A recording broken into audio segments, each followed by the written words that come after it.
Cherry तू अगम गुसाई। क्या हम करें तेरे वस पैया, दया दीन करो रख लेवो। नानक हर गुर शरण समैया, राख राख शरण प्रभ अपनी। अगन सागर विकराला, राख राख शरण प्रभ अपनी। अगन सागर विकराला, नानक के सुख दाते सतगुर। हम तुमरे बाल गोपाला, नानक के सुख दाते सतगुर। हम तुमरे बाल गोपाला।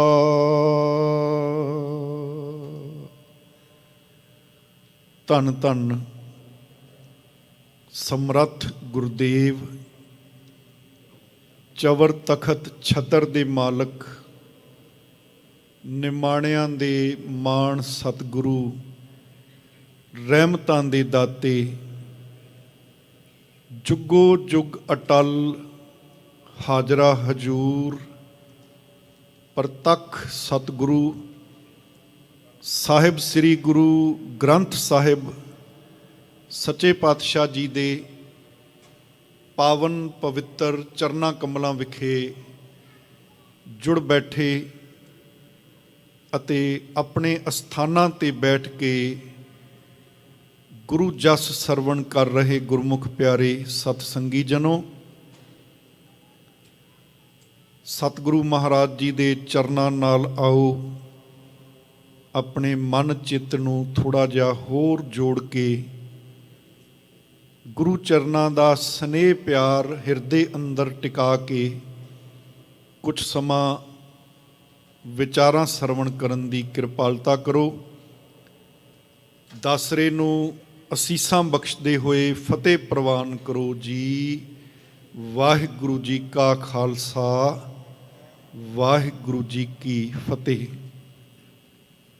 ਆਓ ਸਾਰੇ ਮਿਲ ਕੇ ਸਤਿਗੁਰੂ ਮਹਾਰਾਜ ਜੀ ਦੇ ਚਰਨਾਂ ਵਿੱਚ ਇਸ ਬੇਨਤੀ ਤੋਂ ਅਰਦਾਸ ਤੋਂ ਆਰੰਭਤਾ ਕਰੀਏ। तुम करो दया मेरे साईं, तुम करो दया मेरे साईं, तुम करो दया।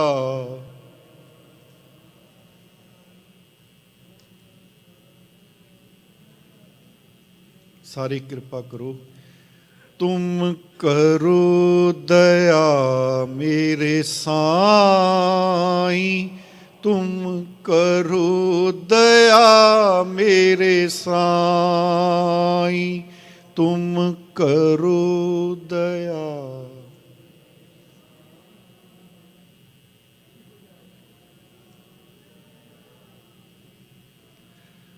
ऐसी मत दीजै मेरे ठाकुर, ऐसी मत, ऐसी मत दीजै मेरे ठाकुर।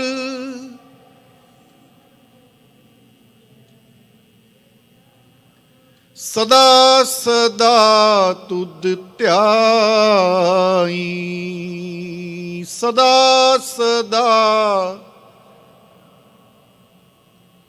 वाहे गुरु, वाहे गुरु।